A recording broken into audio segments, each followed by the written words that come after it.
자, 먼저 제1장 정부회계 총론입니다. 자, 제일 먼저 제1절 정부회계의 의의를 살펴볼 건데요. 자, 제일 먼저 정부회계 정의에 대해서 한번 살펴볼게요. 자, 정부회계라는 것은 정부의 재정활동을 보고하는 회계입니다. 그러니까 회계, 똑같이 회계인데요. 일반 IFRS는 우리 기업의 경영활동을 보고하는 거였죠. 하지만 정부회계는 바로 정부의 재정활동을 보고하는 거예요. 자, 그렇다면 정부의 재정활동은 어떻게 나누어지느냐? 세입과 세출로 크게 구분을 합니다. 자, 세입이라는 것은 정부의 수입이고요. 세출이라는 것은 정부의 지출을 의미해요.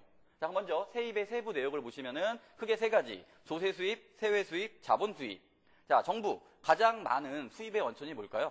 네, 그렇죠. 세금이죠. 뭐 법인세라던가 소득세. 자, 이와 같은 것들이 바로 조세 수입이 됩니다. 또 세외 수입이라는 게 있는데요. 조세 이외의 수입이라고 생각하시면 돼요. 자, 여러분들 광화문 광장에서 한번 담배 한 대 펴보세요. 5분 안에 어떤 아주머니가 달려오셔서 벌금을 떼갈 겁니다. 바로 이런 것들, 법인세, 그 세금 이외의 별도의 수입이라는 얘기죠. 자, 이런 것들이 바로 세외 수입이 되는 거예요. 자, 그리고 또 자본 수입이라는 게 있는데요. 자, 정부도 자산을 가지고 있습니다. 뭐 예를 들어서 요즘 말 많은 거 있죠? 인천국제공항을 매각을 했습니다. 자, 그러면 정부가 갖고 있는 자산, 인천국제공항을 매각했더니 돈이 들어온다는 얘기죠. 자, 이와 같이 자산을 매각해서 얻는 수입을 자본 수입이라고 해요. 그래서 크게 정부의 수입은 조세 수입, 세외 수입, 자본 수입 이 세 가지로 구성이 되어 있습니다. 자, 세출은요. 사실 경상지출과 자본지출로 구성이 돼요. 이 경상지출이라는 것은 지출의 효익이 1년 이내에 머무는 것. 자, 이런 것들이 경상지출이고요. 자본지출은 지출의 효익이 1년을 초과하는 거예요. 자, 예를 들어서 홍수가 발생했습니다. 자, 그럼 어떻게 돼요? 일단 피해 복구해야 되는 거죠. 자, 이런 것들은 일단 눈앞에 보이는 피해만 메꾸는 거예요. 자, 이런 것들은 지출의 효익이 1년 안에 머무른다. 바로 경상지출이 되는 거죠. 자, 그런데 앞으로의 홍수가 발생하는 것을 방지해야 되겠죠. 자, 이럴 경우에는 추가적인 미래를 바라본 지출이 발생할 터인데, 자, 이런 것들은 지출의 효익이 1년을 초과하기 때문에 바로 자본지출로 분류를 할 수 있는 겁니다. 자, 그래서 정부의 재정활동이라는 것은 크게 세입과 세출로 구성된 활동이다. 이렇게 이해하시면 되는 거예요. 자, 그런데 이 세입 세출에는 약간의 특징이 있고요. 그 특징을 이해하기 위해서는 바로 예산이라는 거에 대한 사전 지식이 필요합니다. 자, 저희 교재 5절에 보시면 예산에 대해서 잘 나와 있는데요. 정부가 발표한 올해 시험 범위에는 이 예산 부분은 출제를 안 한대요. 자, 그래서 여러분들은 굳이 자세하게 보실 필요는 없지만은 지금 설명드리는 요 정도 기본 개념은 이해를 하셔야 됩니다. 자, 먼저 예산의 정의인데요. 예산이라는 것은 한 회계년도 정부의 수입, 또 정부의 지출, 이런 수입과 지출에 대한 실행 계획을 이야기합니다. 자, 그런데 이 예산의 가장 큰 특징 중에 하나가요. 지출 규모가 사전에 확정이 되고요. 이 지출 규모에 의해서 수입 규모가 확정이 돼요. 자, 무슨 얘기냐면요. 요즘 상당히 말이 많죠. 지금 뭐 하는 시기죠? 네, 국회에서 내년도 예산을 짜야 되는 시기죠. 자, 그러면 먼저 내년도에 정부가 어디에 돈을 쓰겠습니다. 자, 이와 같은 지출 규모가 확정이 돼야 돼요. 그러면 이 지출 규모에 의해서 세금을 얼마나 걷어야 되고 혹시 다른 나라에서 돈을 빌려야 될 필요가 있나? 자, 이런 식으로 수입 규모가 확정이 된다는 얘기죠. 그래서 지출 규모 확정, 수입 규모 확정. 자, 이 부분을 이해를 해주세요. 자, 이런 과정하에서 이 예산에 대한 구체적인 절차를 보여드리면은, 자, 제일 먼저 정부에서 내년도 지출 규모, 즉 예산안을 편성하게 됩니다. 물론 수입 규모도 이 안에 들어가 있겠죠. 자, 이렇게 정부가 작성한 예산안은요, 국회 또는 지방자치단체에 있는 지방의회에서 이런 국회의원, 지방의원들이 심의 또는 의결을 하게 됩니다. 자, 이렇게 되면 최종적으로 예산안이 확정이 되는 거죠. 자, 그러면 이 확정된 예산을 가지고 다음 연도에 열심히 집행을 하게 되는 거예요. 자, 그러면 사전에 편성된 예산대로 실제로 집행이 됐는지 뭘 해야 됩니까? 그렇죠. 결산이라는 걸 해야 된다는 얘기죠. 당연히 결산한 것은요, 제대로 됐는지 누군가가 검사를 해야 될 거예요. 자, 여기서 이제 보셔야 되는 게 우리가 배우는 정부에게는요, 주된 시험 범위가 바로 이 결산 부분에 맞춰져 있습니다. 즉 예산을 편성하고 심의하고 집행하는 것은 우리의 관심사가 아니고요. 이런 예산을 결산하는 방법에 대해서 공부를 하셔야 된다는 얘기예요. 아시겠죠? 자, 참고로 예산의 종류가 참 많지만 이와 같이 기본적인 수입과 지출에 대해서 다루고 있는 예산을 세입 세출 예산이라고 부릅니다. 자, 이런 세입 세출 예산은요, 향후에 결산을 해야 되는데요. 자, 여기서 또 정부에게 아주 중요한 특징이 나옵니다. 자, 정부에게는 예산회계와 재무회계 이 두 가지 회계 처리를 하고 있어요. 자, 예산회계라는 것은 예산안 편성됐죠. 그럼 예산안 편성대로 돈이 들어오고 실제로 돈을 써야 되는 거죠. 자, 이런 것들은 철저하게 현금이 들어오고 나간 쪽에 집중을 한 거예요. 다시 말하면은 예산회계라는 것은 바로 현금 기준에 의해서 회계 처리한다는 얘기죠. 자, 그렇다면 현금이 들어오고 나가는 것만 관심이 있기 때문에 바로 단식 부기에 의해서 회계 처리하고 있습니다. 자, 여기까지가 사실은 우리나라 정부의 기존 회계 처리였다라고 이해하시면 돼요.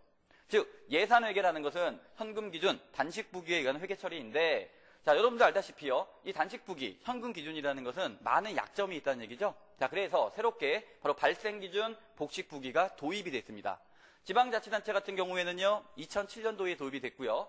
국가 같은 경우에는 2009년도부터 도입이 됐어요. 자, 그래서 이런 발생 기준과 복식 부기에 의한 회계를 바로 재무회계라고 부른다는 거예요. 자, 그러면 여러분들이 헷갈리시면 안 되는 게, 기존에 있던 예산회계가 폐지되고 재무회계로 완전히 바뀌었느냐? 그건 아닙니다. 기존에 하던 대로요, 예산회계에 의해서 회계 처리합니다. 또 예산회계에 의해서 결산해요. 자, 그리고 추가적으로 바로 재무회계에 의한 결산이 또 나온다는 거예요. 아시겠죠? 자, 그래서 예산회계와 재무회계는 항상 병행되는 개념이다. 자, 이 개념을 잘 잡으시기를 부탁드립니다. 자, 이제 두 번째로요, 정부회계의 분류에 대해서 살펴볼게요. 자, 정부회계는 바로 중앙정부에 대한 국가회계, 또 지방자치단체에 대한 지방자치단체 회계, 이렇게 두 가지로 분류할 수 있습니다. 자, 그런데 각각이 이 근거 법령이 틀려요. 자, 먼저 국가회계에 대해서 말씀을 드릴게요.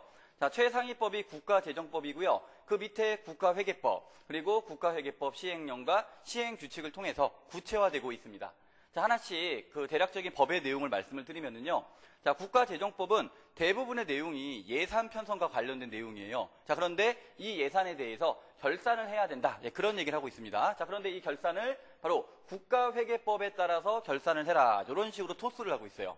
자, 이제 국가회계법에 들어갑니다. 자, 국가회계법에서는요, 기획재정부 장관이 바로 결산을 하기 위한 구체적인 회계처리 지침, 즉 국가회계 기준을 제정할 것을 얘기를 하고 있어요. 자, 그러면서 관련된 다양한 결산 보고서의 종류를 나열하고 있습니다.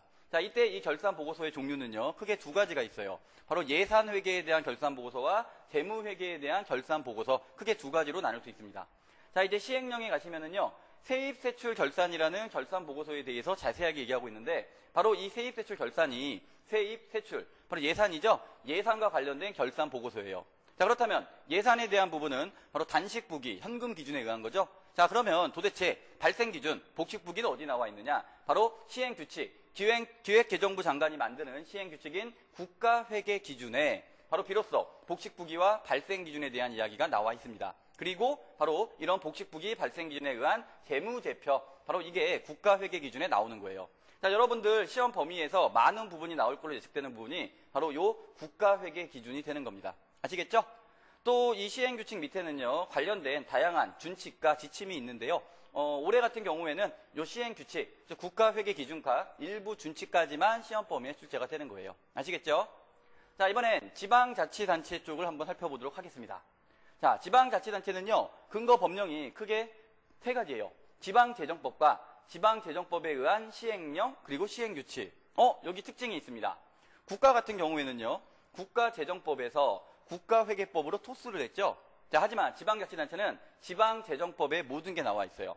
자, 지방재정법에 보시면은요, 예산회계에 대한 결산과 재무회계에 대한 결산, 이 두 가지를 해야 된다. 이렇게 얘기하고 있어요. 자, 그러면서 이 재무회계 결산은요, 행정안전부 장관이 지방자치단체 회계 기준을 제정을 해서 이 회계 기준에 의해서 재무회계 결산을 해라. 그렇게 언급을 하고 있습니다. 자, 이제 지방재정법 시행령에 가면은요, 현금 기준인 바로 세입세출 결산에 대한 이야기와 또 발생 기준에 의한 재무보고서에 대한 대략적인 내용이 나와 있어요. 자, 이 재무보고서에 대한 자세한 내용은요, 바로 행정안전부 장관이 만드는 시행규칙인 지방자치단체 회계 기준에 규정이 되어 있습니다. 자, 따라서 여러분들은 이 지방자치단체 회계 기준에 대해서 열심히 공부를 하셔야 되는 거예요. 자, 이 지방자치단체 회계 기준에는요, 복식부기와 발생 기준에 의해서 바로 재무회계 결산을 해라. 또 이 재무회계 결산의 결과 재무제표라는 별도의 보고서를 만들어야 돼. 자, 이런 내용들을 설명하고 있어요. 자, 물론 지방자치단체 회계 기준 밑에 가도요, 뭐 준칙이라던가 다양한 지침이 있을 수 있습니다. 하지만 여러분들 시험 범위는요, 바로 지방자치단체 회계 기준까지예요. 아시겠죠? 자, 이제 세 번째로요, 정부회계의 목적에 대해서 살펴보겠습니다. 자, 이 부분은요, 시험에 출제될 가능성이 높으니까요, 여러분들 잘 정리를 해주세요. 자, 정부회계의 목적. 자, 기본적으로 기업회계와 동일합니다. 자, 회계라는 것은 정보를 제공하는 걸 목적으로 하고 있죠. 자, 마찬가지로 정부회계도 바로 정보 제공을 목적으로 하고 있어요. 자, 그런데 이때 제공되는 정보가 크게 두 가지로 구분할 수 있습니다. 자, 첫 번째로 정부와 관련된 수많은 정보 이용자들, 그들의 의사결정에 유용한 정보를 제공하는 거예요. 자, 첫 번째 목적이고요. 자, 두 번째, 정부가 갖고 있는 공공회계 책임, 이런 공공회계 책임이 얼마나 잘 이행이 됐는지, 자, 이런 것들을 평가하는 데 필요한 정보를 제공합니다.